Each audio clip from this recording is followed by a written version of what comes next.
This is Resonance 104.4 FM. Flipping marvellous as always. How are you doing? I'm Nick Hennegan and welcome once more to Literary London, where we look at all sorts of literary things that are happening, well, kind of in and around London. Although we're going a bit Welsh again, you know, as is my wont. I'm a Celt, you see. Celt, yeah. Dad's Irish, Mum's Welsh. So I think that's what they call me anyway, Celt. Yeah, I think that was what that bloke shouted at me when I was in Wales last time in that pub. Oh, you Celt. Yeah, anyway. I'm Nick Hennegan, and this is a celebration, really, of Christmas and festivities.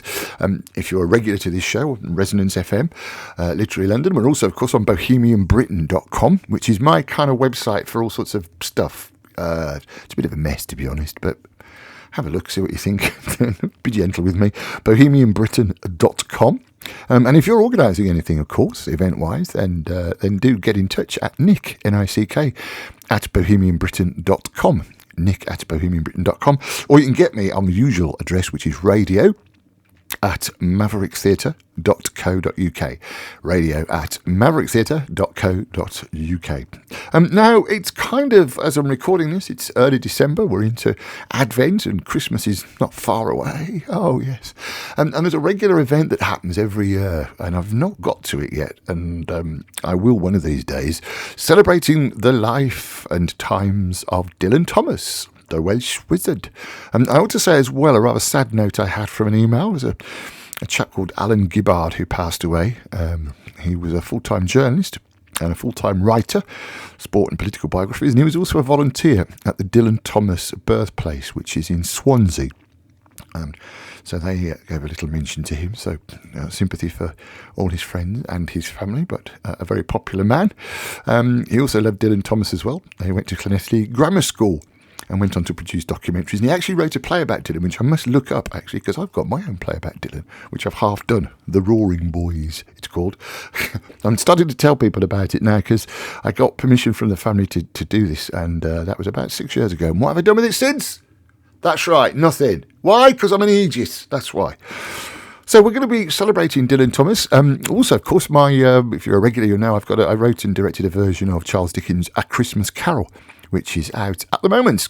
In fact, if you look at, go online to thechristmascarol.co.uk, thechristmascarol.co.uk. It's touring the UK. Well, yes, it's touring widely as we speak. And it's performed by Guy Masterson, who's no stranger to this programme either.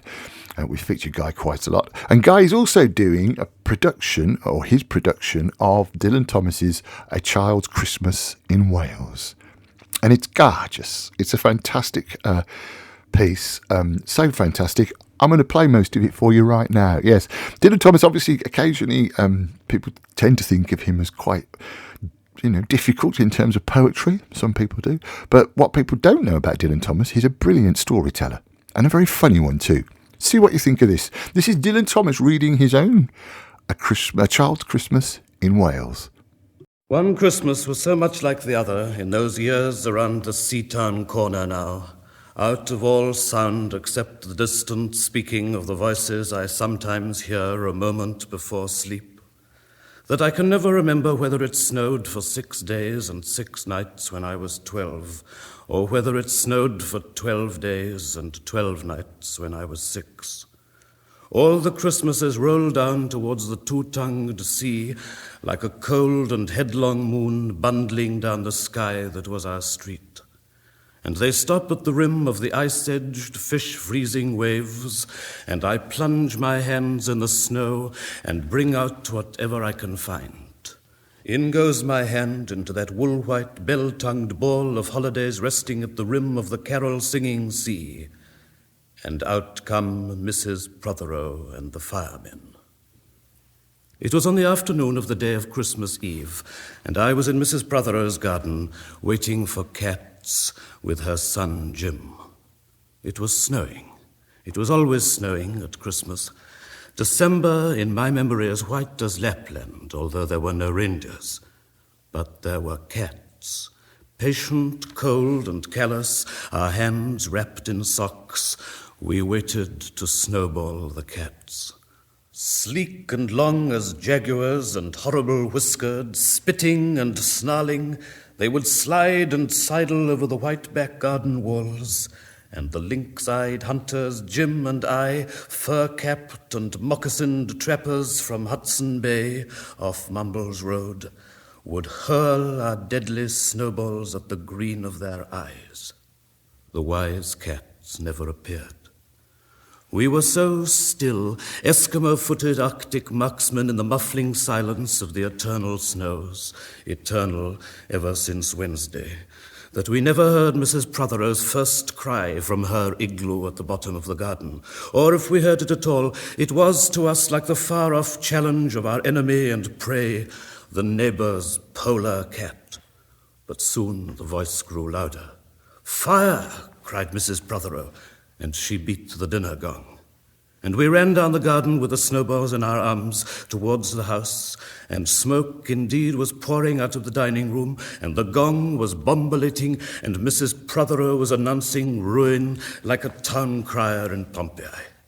This was better than all the cats in Wales standing on the wall in a row. We bounded into the house laden with snowballs and stopped at the open door of the smoke-filled room. Something was burning, all right. Perhaps it was Mr. Prothero, who always slept there after midday dinner with a newspaper over his face.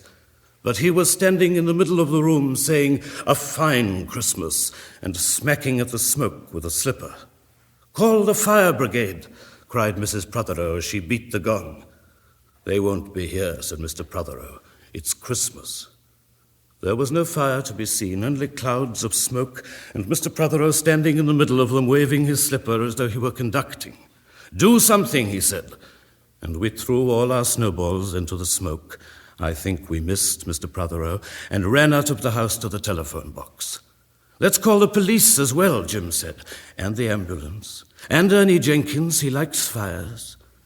But we only called the fire brigade, and soon the fire engine came, and 3 tall men in helmets brought a hose into the house, and Mr. Prothero got out just in time before they turned it on. Nobody could have had a noisier Christmas Eve. And when the fireman turned off the hose and was standing in the wet, smoky room, Jim's aunt, Miss Prothero, came downstairs and peered in at them. Jim and I waited very quietly to hear what she would say to them. She said the right thing, always. She looked at the 3 tall firemen in their shining helmets, standing among the smoke and cinders and dissolving snowballs, and she said, "Would you like anything to read?"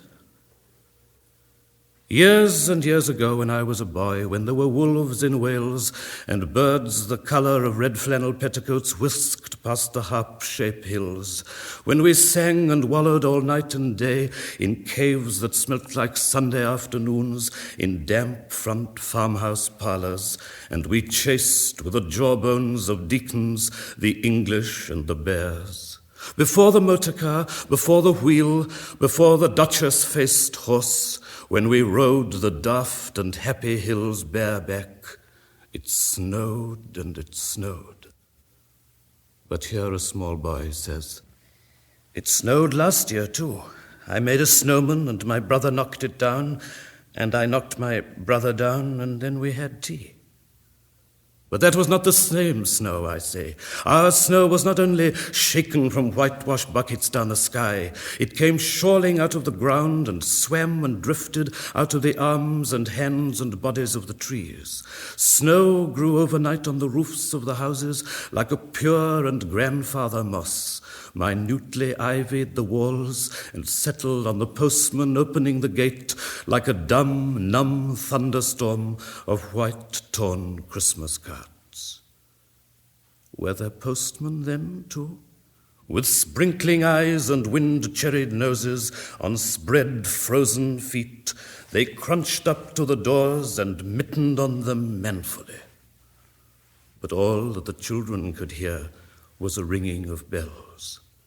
"You mean that the postman went rat-a-tat-tat and the doors rang?" "I mean that the bells that the children could hear were inside them. I only hear thunder sometimes, never bells. There were church bells, too. Inside them? No, in the bat-black, snow-white belfries tugged by bishops and storks. books, and they rang their tidings over the bandaged town, over the frozen foam of the powder and ice cream hills, over the crackling sea. It seemed that all the churches boomed for joy under my window, and the weathercocks crew for Christmas on our fence. Get back to the postmen. They were just ordinary postmen, fond of walking and dogs and Christmas and the snow. They knocked on the doors with blue knuckles. Ours has got a black knocker. And then they stood on the white welcome mat in the little drifted porches and huffed and puffed, making ghosts with their breath, and jogged from foot to foot like small boys wanting to go out. And then the presents, and then the presents after the Christmas box. And the cold postman with a rose on his button nose tingled down the tea tray slithered run of the chilly, glinting hill. He went in his ice-bound boots like a man on fishmonger's slabs.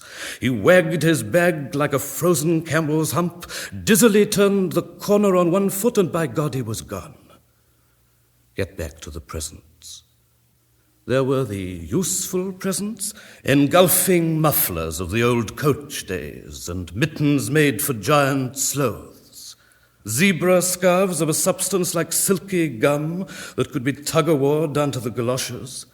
Blinding tam-o'-shanters like patchwork tea cozies, and bunny-suited busbies and balaclavas for victims of head-shrinking tribes. From aunts who always wore wool next to the skin, there were moustached and rasping vests that made you wonder why the aunts had any skin left at all. And once I had a little crocheted nose-bag from an aunt now, alas, no longer whinnying with us. And pictureless books in which small boys, though warned with quotations not to, would skate on Farmer Giles's pond and did and drowned. And books that told me everything about the wasp, except why. Go on to the useless presents. Bags of moist and many-colored jelly babies, and a folded flag and a false nose and a tram conductor's cap, and a machine that punched tickets and rang a bell, never a catapult. Once, by a mistake that no one could explain, a little hatchet. And a celluloid duck that made, when you pressed it, a most unduck-like sound, a mewing moo that an ambitious cat might make who wished to be a cow. And a painting book in which I could make the grass, the trees, the sea, and the animals any color I please. And still the dazzling sky-blue sheep are grazing in the red field under the rainbow-billed and pea-green birds. Hard-boileds, toffee, fudge, and all sorts, crunches, cracknel, humbugs, glaciers, marzipan, and butter Welsh for the Welsh. And troops of bright tin soldiers who, if they could not fight, could always run. And snakes and families and happy ladders and easy hobby games for little engineers, complete with instructions. Oh, easy for Leonardo. And a whistle to make the dogs bark, to wake up the old man next door, to make him beat on the wall with his stick, to shake our picture off the wall. And a packet of cigarettes. You put one in your mouth, and you stood at the corner of the street, and you waited for hours in vain for an old lady to scold you for smoking a cigarette, and then, with a smirk, you ate it. And then it was breakfast under the balloons. Were there uncles like in our house? There are always uncles at Christmas, the same uncles. And on Christmas mornings, with dog-disturbing whistle and sugar fags, I would scour the swathed town for the news of the little world, and find always a dead bird by the post office or the white, deserted swings. Perhaps a robin, all but one of his fires out. Men and women wading, scooping back from chapel with taproom noses and wind-busked cheeks, all albinos, huddled their stiff black jarring feathers against the irreligious snow. Mistletoe hung from the gas brackets in all the front parlors. There was sherry and walnuts and bottled beer and crackers by the dessert spoons, and cats in their furabouts watched the fires, and the high-heaped fires spat, all ready for the chestnuts and the mulling pokers. Some few large men sat in the front parlours without their collars, uncles almost certainly, trying their new cigars, holding them out judiciously at arm's length, returning them to their mouths, coughing, then holding them out again as though waiting for the explosion. And some few small aunts, not wanted in the kitchen, nor anywhere else for that matter, sat on the very edges of their chairs, poised and brittle, afraid to break, like faded cups and saucers. Not many those mornings trod the piling streets. An old man, always fawn-bowlered, yellow-gloved, and at this time of year with spats of snow, would take his constitutional to the white bowling green, and back as he would take it wet or fire or on Christmas Day or Doomsday. Sometimes 2 hale young men with big pipes blazing, no overcoats and wind-blown scarves, would trudge unspeaking down to the forlorn sea to work up an appetite to blow away the fumes, who knows, to walk into the waves until nothing of them was left but the 2 curling smoke clouds of their inextinguishable briars.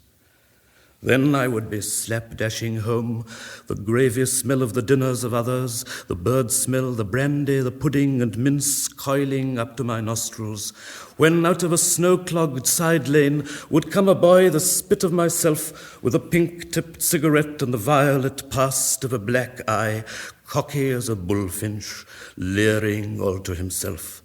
I hated him on sight and sound, and would be about to put my dog whistle to my lips and blow him off the face of Christmas, when suddenly he, with a violet wink, put his whistle to his lips, and blew so stridently, so high, so exquisitely loud, that gobbling faces their cheek bulged with goose would press against their tinselled windows the whole length of the white echoing street.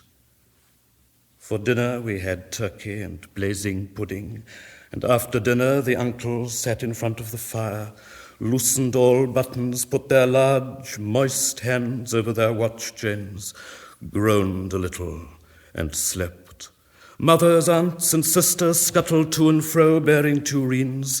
Aunt Bessie, who had already been frightened twice by a clockwork mouse, whimpered at the sideboard and had some elderberry wine. The dog was sick. Auntie Dursey had to have 3 aspirins, but Auntie Hannah, who liked port, stood in the middle of the snow-bound backyard, singing like a big-bosomed thrush. I would blow up balloons to see how big they would blow up to, and then when they burst, which they all did, the uncles jumped and rumbled. In the rich and heavy afternoon, the uncles breathing like dolphins and the snow descending, I would sit among festoons and Chinese lanterns and nibble dates and try to make a model man-of-war following the instructions for little engineers and produce what might be mistaken for a sea-going tramcar.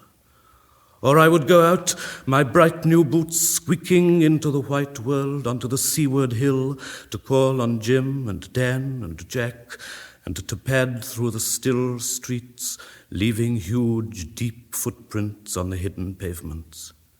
I bet people will think they've been hippos. What would you do if we saw a hippo coming down our street? I'd go like this, bang! I'd throw him over the railings and roll him down the hill, and then I'd tickle him under the ear and he'd wag his tail. What would you do if you saw 2 hippos?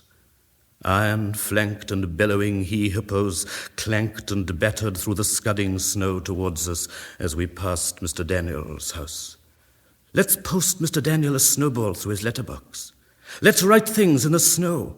Let's write, Mr. Daniel looks like a spaniel all over his lawn. Or we walked on the white shore. Can the fishes see it snowing? The silent, one-clouded heavens drifted onto the sea. Now we were snow-blind travellers lost on the north hills, and vast dew-lapped dogs with flasks round their necks ambled and shambled up to us, baying Excelsior. We returned home through the poor streets, wherein their few children fumbled with bare red fingers in the wheel-rutted snow, and cat-called after us, their voices fading away as we trudged uphill into the cries of the dock birds and the hooting of ships out in the whirling bay. And then at tea, the recovered uncles would be jolly, and the ice cake loomed in the center of the table like a marble grave. Auntie Hannah laced her tea with rum, because it was only once a year. Bring out the tall tales now that we told by the fire as the gaslight bubbled like a diver. Ghosts wooed like owls in the long nights when I dared not look over my shoulder. Animals lurked in the cubbyhole under the stairs where the gas meter ticked. And I remember that we went singing carols once when there wasn't the shaving of a moon to light the flying streets. At the end of a long road was a drive that led to a large house. And we stumbled up the darkness of the drive that night, each one of us afraid, each one holding a stone in his hand, in case, and all of us too brave to say a word. The wind through the trees made noises as of old and unpleasant and maybe web-footed men wheezing in caves. We reached the black bulk of the house. What shall we give them? Hark the herald? No, Jack said. Good King Wenceslas, I'll count 3. 1, 2, 3, and we began to sing, our voices high and seemingly distant in the snow-felted darkness round the house that was occupied by nobody we knew. We stood close together near the dark door. Good King Wenceslas last looked out on the feast of Stephen. And then a small, dry voice, like the voice of someone who has not spoken for a long time, joined our singing. A small, dry, eggshell voice from the other side of the door. A small, dry voice through the keyhole. And when we stopped running, we were outside our house. The front room was lovely. Balloons floated under the hot water bottle gulping gas. Everything was good again and shone over the town. Perhaps it was a ghost, Jim said. Perhaps it was trolls, Dan said, who was always reading. Let's go in and see if there's any jelly left, Jack said. And we did that. Always on Christmas night there was music. An uncle played the fiddle, a cousin sang Cherry Ripe, and another uncle sang Drake's drum. It was very warm in the little house. Auntie Hannah, who had got onto the parsnip wine, sang a song about bleeding hearts and death, and then another in which she said her heart was like a bird's nest. And then everybody laughed again, and then I went to bed. Looking through my bedroom window out into the moonlight and the unending smoke-colored snow, I could see the lights in the windows of all the other houses on our hill, and hear the music rising from them up the long, steadily falling night. I turned the gas down. I got into bed. I said some words to the close and holy darkness, and then I slept.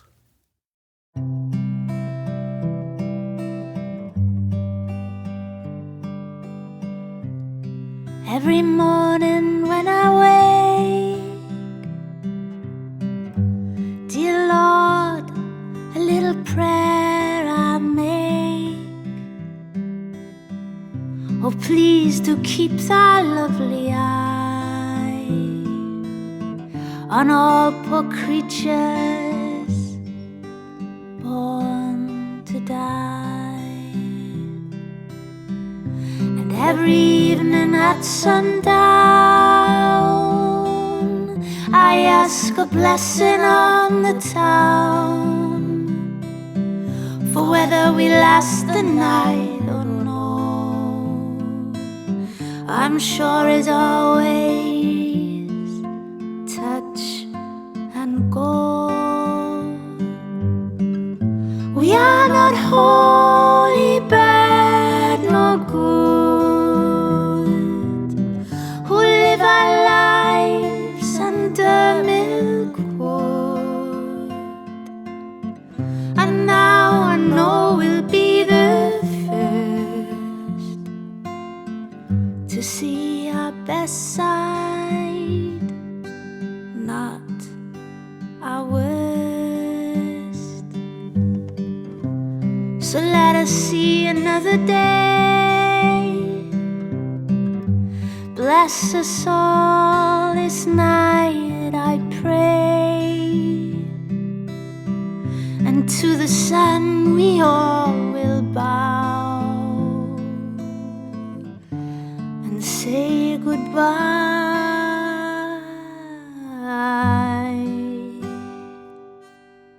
But just for now,